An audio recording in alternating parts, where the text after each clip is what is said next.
The future leadership of the United Nations is also taking center stage in Jeju. Candidates for Secretary General have gathered to share how they would restore confidence in the world body at a critical moment for multilateralism. Our Soo-young has the details. Multilateralism is dialogue in practice. At a time when conflicts, geopolitical rivalries, and declining trust in international institutions are testing the global order, contenders for the United Nations Secretary General have gathered on Jeju Island to share their priorities for the future of the World Organization. The special dialogue forms part of this year's Jeju Forum, livecast globally by Arirang TV. Against a backdrop of growing fragmentation, each candidate outlined priorities for strengthening the UN and restoring confidence in multilateral cooperation. The UN is the beating heart of multilateralism, but has the responsibility and the legitimacy to bring all regions, all actors, banks, the private sector, and of course member states together to solve the current challenges of our times. Rebecca Grinspan, chief of the UN Trade Agency, said a culture of partnership must be fostered. The UN is unique, but it's not alone.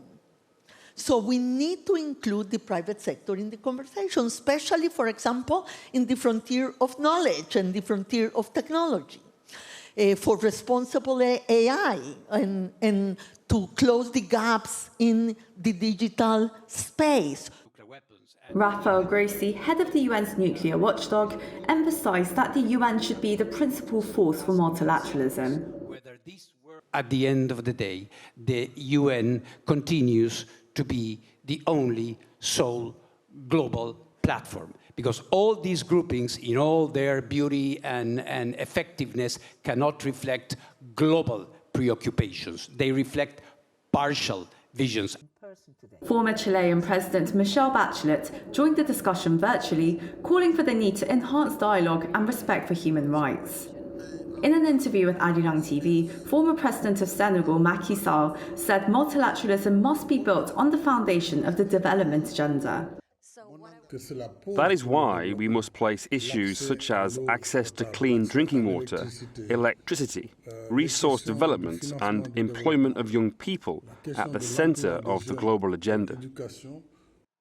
Opening the session, former UN Secretary General Ban Ki-moon said the next leader of the United Nations will write an epic next chapter.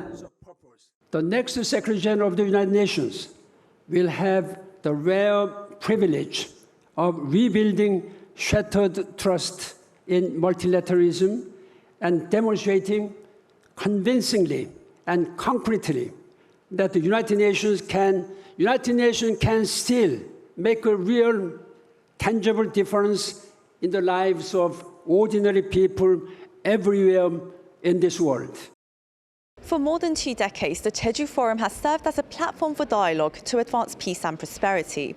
And this year's edition brings together these leading visions to restore common ground and cooperation in an increasingly divided world. Soo-young, Arirang News, Jeju.